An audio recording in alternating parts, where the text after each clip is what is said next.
about motherhood. 1 minute, you're mom of the year. I love you, Mommy. Then the next, not so much.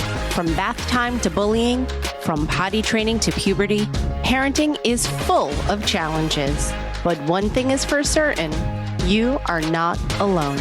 Welcome to Modern Mom Probs. I'm your host, author, mother, parenting expert, Tara Clark. Join me while we tackle today's modern mom problems. Jenny, welcome to the show. Why, thank you. I'm very happy to be here. I'm excited for you to be here because I have a selective eater at home, and I could talk about this for hours, but I want you first, before we jump into it, to tell us a little bit about yourself. Sure. So, I'm a pediatric dietitian. I'm an author. I am a mom to 2 boys right now, 1.5 and 3.5. So I'm like in it with all the parenting stuff and actually with this kind of picky eating stuff too, the selective eating. So I actually got into this. I had always wanted to work with kids, but for me, I was working in schools when I was in graduate school myself. And I noticed there I was doing like cooking and nutrition education, and most of the kids I noticed were so gung-ho, they loved it, were happy to do anything and pretty much try anything. And then there was small little sect of kids who did not do that and really shied away from food. And those were the kids who I took to because it's not how I am. Maybe it's how I used to be, but I just, was so interested in what was holding these kids back. And I've always wanted to, I was always interested in raising kids who became adults who ate well. And so that was really kind of the jumping point for where I am today, helping kids eat better and helping families have an easier time with eating overall. Yeah, no, it's so important because my son, he's 11 now. When he was a baby and like a toddler, he ate everything. We used to joke that he had a pack-a-day habit for blueberries because he would eat an entire container of blueberries a day to the point where he was pooping blue. And now he won't even touch a blueberry. He won't even look a berry in its eye. He won't even glance his way over there with berries. And so we joke that you could have a baby or a toddler that is eating so nutritiously, right? They're eating everything. They're eating avocados and they're eating blueberries and everything. And then, later toddlerhood sets in, 3.5, 4, and they're like, icky, that's yucky. I don't want to eat that. Why does that happen? Is it just me? Am I alone in that struggle? No, it's not you. It's totally not you. So this is the normal thing. I think especially first-time parent thinks they're doing such a great job because their kids eating salmon and quinoa. And all of that. I know, all of it. And then they become a toddler. And so this is actually a developmentally normal phase of childhood. We actually do tend to see it in the toddler years. You can start younger around 2. He's 18 months. He's almost 18 months is it's getting started. And so what's going on? Why do our kids stop, eating all the things they used to eat? 1, decreased nutritional needs. They stop growing so quickly. The first year of life, this is dramatic growth, and then it pretty much stops. So they don't need as much food. We see a change in taste buds. We think this is a physiological, harking back to our caveman days. It was a protective mechanism so kids wouldn't wander off by themselves and eat poisonous berries. So those foods that look weird, bitter foods, we think that is a protective mechanism. And that goes with this increased independence and autonomy. And basically, these are kids who learn that they have control over what they eat. They love to say no. They love to test boundaries. And this is a cool new place for them to push back. Yeah. They do. They totally do. Yeah. And it's really frustrating as a parent, but it is normal. Most parents report they see this with their kids at some point. And luckily for most kids, it's just a phase and it's normal and it's frustrating, but, it should be something that they grow out of. Yeah, that's what I was going to say. How do you know if it's just a phase or if it's something more, something that you should be concerned about? Yeah, so there's a lot out there and probably a lot that we could talk about, but I'd like to boil it down to a couple of things. So complete avoidance of a food group, so not just a particular food, but like, one of those main food groups, is a red flag. So it's very common for kids to struggle with like meats and vegetables. Both of my kids are in that phase right now, but they will sometimes eat meat. They will sometimes eat vegetables, even if it's kind of hit or miss. So not a red flag because they're getting it in. But kids like legit will not eat any meats. That's a red flag, or really protein foods. If it seems like their eating is like going in the wrong direction, over time, I think we do kind of like a bell curve. I think it's typical that we would see it kind of like get bad and then get worse and then get better. Maybe that's not a bell curve. I don't know, but you know what I mean. So, it's okay. It's audio only, so they don't see it. Yeah. Well, if you've got that image, it's going to get better, worse, better. And then, but if you constantly see like we are just losing and losing and losing foods here, things are getting worse. It's actually a lot different than how their friends are eating. That is a big red flag because, there's kind of no normal out there, but friends are a good barometer. And then for me, one of the big things is like, is it impacting your daily life or their daily life? Like, can they not eat out of the house and it's problematic for them? Are you so stressed out about it? Are you having trouble at like birthday parties and, play dates and school events? Like, that's not what should be happening. They should be able to,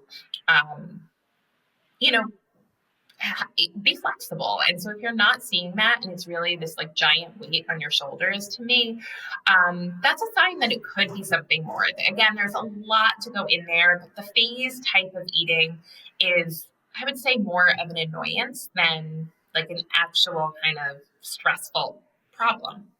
Yeah. I mean, it's one of those things too, where like you don't want to have a battle at the kitchen table every night. And then you also at the same time, like, don't want to make food a thing. I'm using this in quotes, like you don't want your children to then develop a weird relationship with food that you're fighting over it. So like, what's your advice on that? Yeah, it's so tricky because it's so connected, and like we think eating is just, or it seems like often it's just about the food, but it's not. It is about kind of our, like this relational thing. It does form a big part of our relationship, and that's inherent to kind of our like parenting is feeding, and that for kids is a way that they are being taken care of. So, we hear this sort of like no pressure thing a lot, and that is kind of how we want it to be. Like I advise my parents, like when you feel good going into meals are going to feel good, and like your kid's going to feel good, and that will make eating easier. That's really hard because like the parents who I work with often say that meal times is the worst part of their day. And so it's really hard to show up when you are genuinely like worried about your kid and you have this baseline anxiety. But the more that you can make meals like a positive, fun, approachable, warm, enjoyable place, the easier eating will be, the fewer battles we're going to have. And so that's kind of like a start there, like bottom of the foundation point.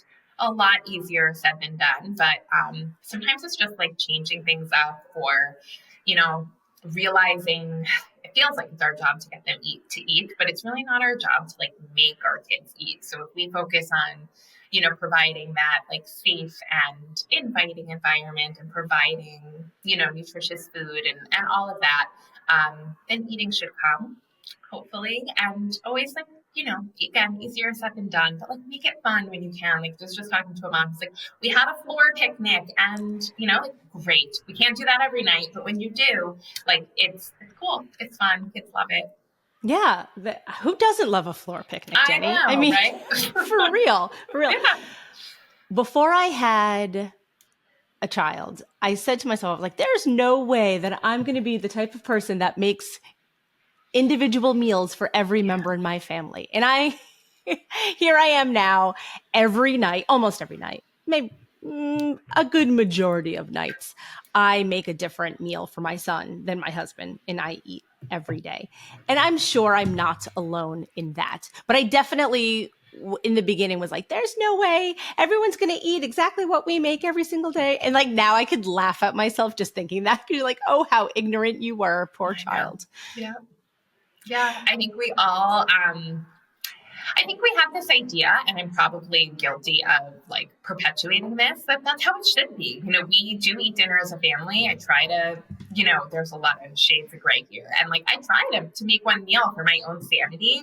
And yeah, like it is funny, like how much ends up on the floor and like the negotiating, and it's tough. So I think I think that is the reality for a lot of families. And I know it is. And I encourage you and everybody out there who like wants to get to that point. I mean, it's okay if you don't want to or you're not there or what, I think the biggest barrier for families is like, I spend, like my entire day making 18 different meals for everybody and I don't want to. So if that's you, we can get to a point where, like what does kind of how close can you get to making it like just easy. What does that look like for you? And if you're not there and don't want to be there, that's okay. It is okay to just make sure everybody is happy and fed. That is fine. Yeah, I think easy is the key there. So that's what we've learned to do. So last night, I'll give you an example. My husband and I had tacos and, they're pretty spicy. So instead I made my son a quesadilla. So he had a quesadilla and a side of carrots and maybe a yogurt too. And like, that's fine. So like, that's super easy. I'm not like really going above and beyond to create another meal because quesadillas are like one of the easiest things out there. So I think easy is the key. As separate. Yeah. I think it's just, you are accommodating him, and like we would do something similar too, where it's either you're getting an adjacent meal or there's like some less spicy options for you, or you're just having like taco shell and cheese. It's a quesadilla, but I make it warm, and that's exactly how we do it for my kids. I like that idea of like an adjacent meal. That's usually what we do. Exactly. So even sometimes if my husband and I are having pasta, like we'll have like a full blown pasta dish with like chicken and spinach and I don't know, all different things. Yeah. And then for my son, like I'll just use those noodles or, just use the penne and put butter on it. And then that's it. He has adjacent meals. Exactly. That's exactly what we do. And I think that's easy for you, and you're like making it, and because it would be harder for you to fight with him about eating the pasta mixed with all this weird stuff. Yeah. And you know what? We had so many of those battles when he was younger, when he was, 4, 5, 6 years old. And like, I'm past that now, I've moved on. Like I know the hills to die on, and that is not the hill to die on. As long as he's getting his calories and like the different nutrition that he needs, I think it's fine. In fact, my son is on the slim side. He is definitely, he's slim. And sometimes my husband and I get worried, like, oh, I hope he's eating enough. And then every time he goes to the pediatrician and he gets weighed and I mention it to him, like, oh, well, he's like on the slim side. The pediatrician always says, Tara, with the amount of childhood obesity that I'm dealing with, he said, it's actually refreshing to see someone who is on the slimmer side because, I'm trying to work so hard to accommodate the other end of it. And so that puts my mind at ease sometimes when I'm like, oh, my son is starving. He's not getting what he needs, but he like actually is. Yeah. And most kids are, surprisingly, even though it doesn't feel like it. And I think it's just this, hey, I think, it's our not job, but like, I think as moms, a lot of us just can't help but like worry about these things. And it feels like something we should be able to control. And in a sense, it like is our job as parents to like make sure our kids eat and get healthy. And if we're providing the food and teaching them and all of that. I think we kind of, wherever your kid is, I think, from talking to a lot of parents, I know that parents kind of struggle with it. With their kids' weight and nutrition, no matter where they are on the weight or eating spectrum.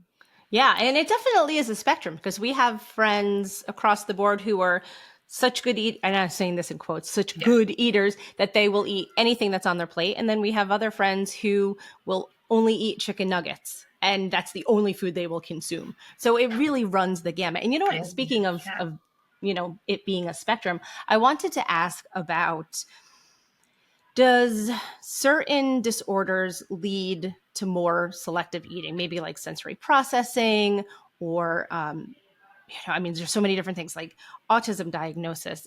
There's, it runs the gamut. Obviously, allergies, anxiety, OCD. There's a lot of different things. Like, how does that play into selective eating? In a big way. So we definitely see, and this is like research validated with sensory processing and like an autism diagnosis, we see higher rates of eating challenges. And this makes sense because eating is really like the ultimate sensory experience. It's like every sense in our body, and our whole body's involved. It's actually like a complicated process. So this makes sense. And, anxiety, OCD, of course, like food for whatever reason, just these, kind of extra conditions, I guess, definitely make it harder. And these are one of the things where it's actually, we wouldn't call it picky eating at all. I think a lot of parents get dismissed with this, oh, it's a phase, it's fine, it's normal, everybody does it. But there's something happening beneath the surface, whether you are aware of it or not, or have the diagnosis or not. And we need to address that. Allergies, I see a big correlation. My baby has food allergies, and I'm seeing like increased picky eating. I think there's got to be something there where they know like this food is not, food might not be safe. And so, if they've had these bad experiences, whether it's allergies or something else, I think we know. And so you need to be, I think, aware and an advocate for your kid if this is what's going on, to know that like maybe you do want extra help or extra support, give yourself a little more grace, something there. Because one of the biggest things I hear from parents is that their concerns are dismissed, or they're told, when they're hungry enough, they'll eat, don't worry, or like just stop giving them their safe foods. And you're like, well, my kid actually like won't eat if that's the case. And safe foods in quotes there, meaning a preferred food that they like to eat. Yeah. So it's tricky, and that makes it even trickier. Yeah. How do you work through that? Like if you had a patient that came to you and said, my son is, has these food aversions, like where do you even start? Oh, it is. That's a big question. It's different for everyone. I mean, we look at like the mealtime dynamics. We, of course, really look at like, what is this kid's personal challenge, and depends on the kid's age. Do we kind of talk them through it, coach them through it? For younger kids, really for all kids and all people, I think, for a lot of kids who are having sort of this like negative association with food, whether it's because, they have sensory issues and it feels weird in their body, or they had a medical issue or allergies. When that is the case, then we, need to kind of rewrite those like negative, quote unquote, negative experiences, and help them have a positive interaction instead, and help them have a better relationship with food. So we always meet our kids where they're at. And then I love using like play and, these kind of no pressure approaches to help kids feel more comfortable.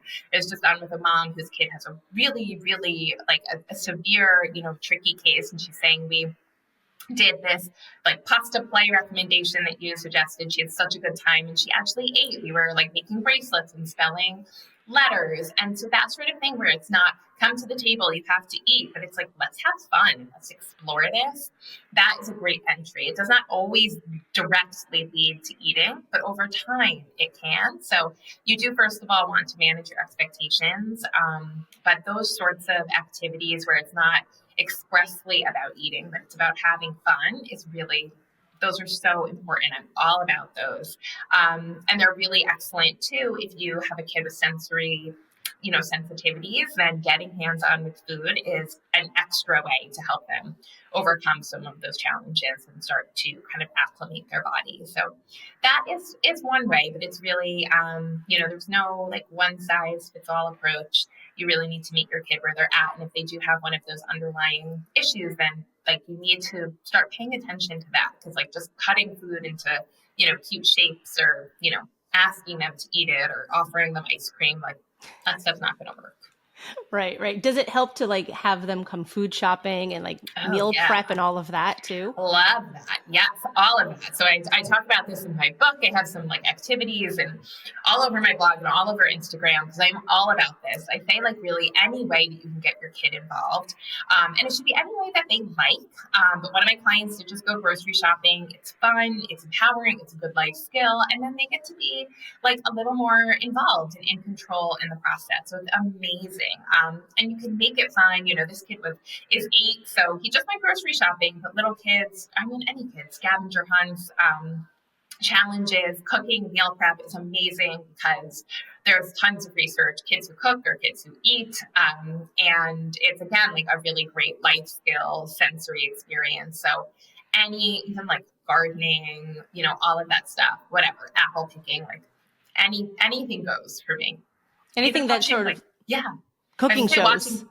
Cooking shows. Like, so, it's not a big TV proponent over here, but like cooking shows are amazing. They are so great. And it could just open the conversation, or it's educational. Like, an older girl I worked with, a teenager, like didn't really have like the food language or knowledge because she was so limited in what she ate. So she was watching TV shows to like learn about food. And it's a really cool way to get them involved and that's find awesome. that interest for them. Yeah, it is.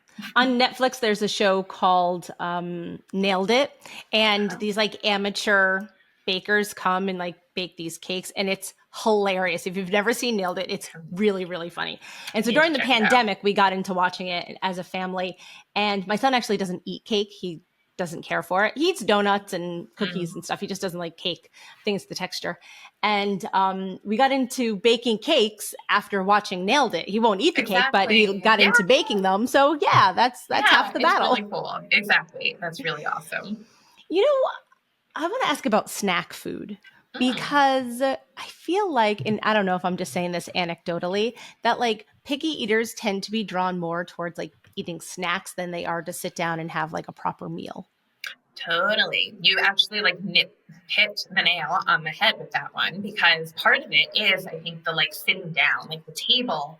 It's not really maybe a fun place to be, or maybe you're kind of one of those kids who had like a bad experience at the table because it was, fraught and stressful. So snacks are, eating on the go. That is so fun. They're easy to eat. They're fun. They look cool. They have cool names, and they're engineered to just taste so good.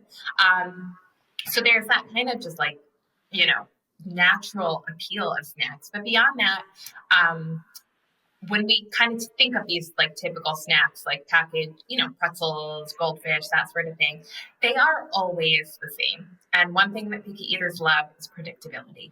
Like predictable and knowable is comfortable, especially kids with anxiety, sensory issues, all of that. When they know what to expect, and it's always going to be exactly the way they like it, versus blueberries that can be, like moldy, squishy, sour, sweet, mushy, all of the things, big, small, like blue, purple, green, whatever. That is like scary. You never know what you're going to get. But, that thing that comes in a package is the same every single time. So that is, just added to the appeal of, already appealing snacks. Yeah, I never thought about that with the diversity of natural food, but it makes so much sense. Every goldfish is going to taste exactly the same, right until the bottom of the box. Yeah, box macaroni and cheese. But every time you make mac and cheese at home or pizza at home, or it's different every time. Yeah, that makes so much sense. I have to share a really funny story that literally happened yesterday. So my son normally has a pretty beige diet for the most part. Yeah. We were grocery shopping and we were in the snack aisle, and he said, "May I pick something out?" I said, "Yeah, sure. Pick whatever you want." And I thought he was just going to get pretzels, maybe potato chips, maybe tortilla chips, possibly, right? And he's like, "I want that." And I was like, "What are those?" They were flaming hot Cheetos. Oh, and I was like, "Really?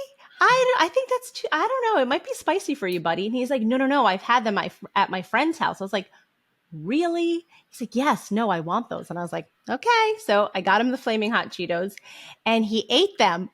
And I cannot believe, Jenny, when I tell you, my head almost popped off my body, because this is a child who, like I said, eats a very beige diet. Yeah. And now he's eating, won't eat my spicy tacos, and then got flaming hot Cheetos and sat in the car and ate them. Isn't I thought my head was going to fall off. I know. It's out of control. Yeah. I didn't even know how to process it. It's a good thing, I guess. More is more. And new things are great. And, there could be a lesson there. But, I can't tell you how many parents I talk to who say, my kid literally won't try anything new unless it's a snack or dessert. Somehow they just know, if it comes in this package, I'm into it. And It's crazy. Maybe that's what it is. Maybe because it was a package thing. I was just so surprised from the His spice. friends eat it. Yeah, His no, friends, it's a and he big wanted to be like deal. cool because like if the friends are doing it and he doesn't want to Yeah, look like a stick in the mud that's not I trying know. something cool and spicy. Yeah, And like one peer time pressure. they were eating like Takis, which again, Takis are spicy too. Yeah, And again, not the healthiest things. Like I know you're not going to like condone this like absolute garbage eating, but I was just so shocked that here's a kid who won't eat a spicy taco and then he's eating Takis and he's eating flaming hot Cheetos. I had it's to report on wild. that. It I literally know. just happened yesterday afternoon. Yeah, I think there are a lot of people listening who will relate to this. It made me really it made me happy because Yeah, I was like, you're trying new things. And I shouldn't anything new say is that he good. doesn't, anything new is good. And it's not that he doesn't eat anything. Like he loves steak, which is Mhm. great. So I give him steak often so that he could Yeah. like bulk up a little bit.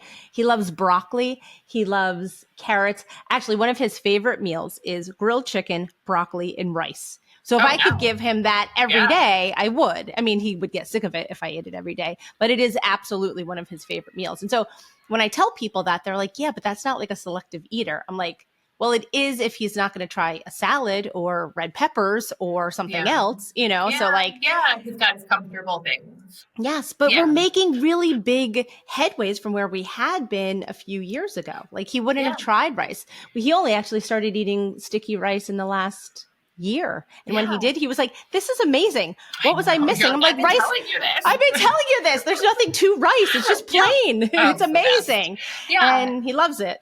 But I love, which is amazing. And like, I mean, for me, that's what I want for kids to like feel that they can try something and they do, and they're like, this is great. And they, that's the best. But I love that I love that you are, kind of recognizing like the value in all of these baby steps. And yeah, it was a different kind of rice. So what? But like, no, that was huge. And like the ability to try something and the fact that he loved it and, like the new food in his diet, like that is progress. Same with the Cheetos, like a new thing. Yes, we know, kind of the health and nutrition factor of like the Takis and whatever. We get that. But Yeah. like trying new things is a skill. For some kids, it's really hard. And so, I'm with you. A win is a win. A win is a win. I don't want him to eat spicy hot Cheetos every day or Takis, but the fact that he put himself out there to try something and not just get the pretzels that I assumed that he was just going to get the regular pretzels or the regular potato chips. And so I'll take that as a win. So next step will be eating salad, I think. Right. That's another coming step. down the line. Yeah. It's coming down the line. It'll come at some point. Recently at school, they had a nutrition day. Actually, they're growing a garden. And cool. so, which is super cool. Amazing. So they're growing a garden and they had harvested food from the garden and they were preparing it in school. And he said like everyone ate salad. He was like one of the only kids that didn't partake in eating the food. Yeah. And so like that's our next step. So next time they harvest the vegetables at school, hopefully he'll give that a try. Nothing bad. He can always spit it out. That's my thing. I know that's like weird, but like you get to try it. And if it's like too much, like just politely get rid of it. Yeah. His thing is that he likes to kind of like taste things, like stick his tongue out and taste things. And my husband and I always say, like, you're not actually trying something that if you're true. Like, let me lick this piece of lettuce. Like, if you lick lettuce, it does not taste like anything. Yeah. No, and it's a help. Maybe that's like a good, it is like kind of part of the process. So that's a cool thing. But you're right. Like, that does not give a real taste. And so, good to like test the water, I guess. And then you really got to dive on in and just see how it is. Yeah. How do you get children, or how can one ask children to try new foods like that? Or do you just have to sort of take a stance of wait and see? I think it really depends on the kid and where you are. So I think a lot of kids do not, depending on where they are, all of that, like do not respond well to like, just try it. Come on, some will. So I tend to like kind of when I'm generalizing this advice would say like, let's make it fun. Let's make it seem like it's not an ask.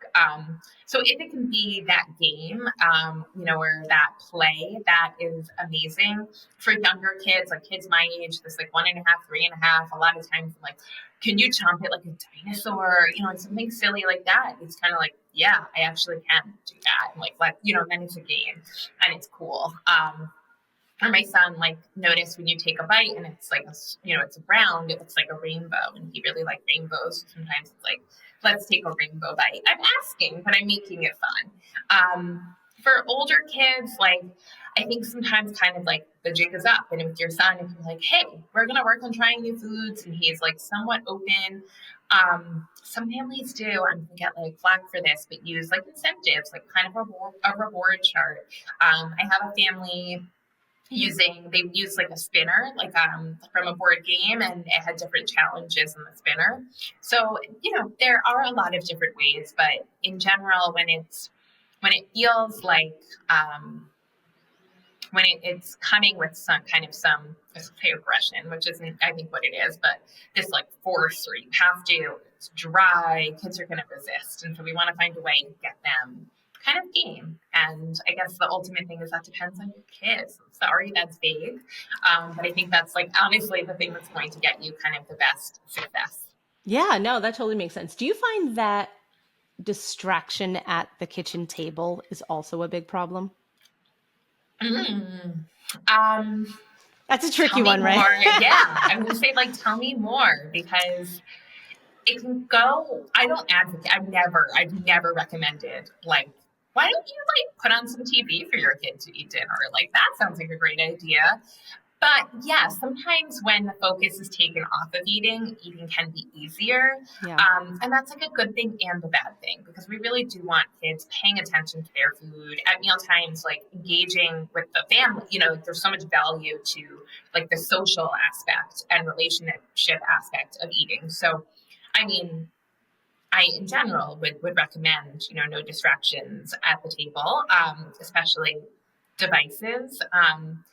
Have I used them? Yes. Has my son like occasionally had like toys at the table, like his little Matchbox cars? Totally.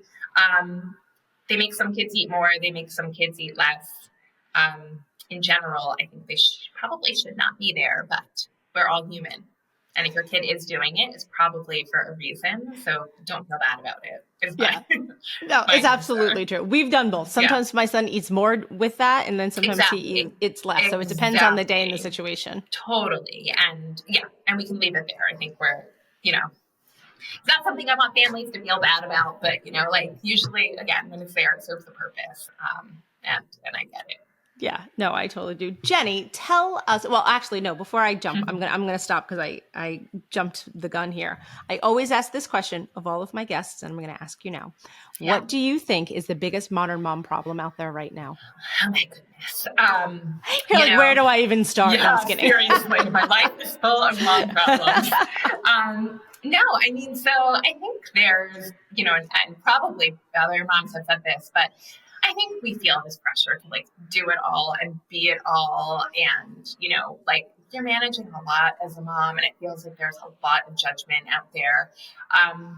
And I think with food in particular, like it feels like the stakes are just really high, and it's sort of public, and everybody has an opinion about it. And in some ways, like I said, it feels like it's our job. It feels like something we can control, and it's not. So that was sort of a lot of answers, but I think it's hard to be a mom. It is. So yeah, I'll end it right there. No, that makes sense. That is a recurring theme. That's why I ask every episode, because I am always curious to see people's perspective on it. And there's a lot of recurring themes. Yeah. I mean, for me personally, I just like, there's so much, like, there's work and there's momming and there's like special time with each kid. And it's like, oh my God, like, I want to cook for them, but when I cook for them, I can't, I'm not playing with them. So it's like, what's the right way to do it? Yes.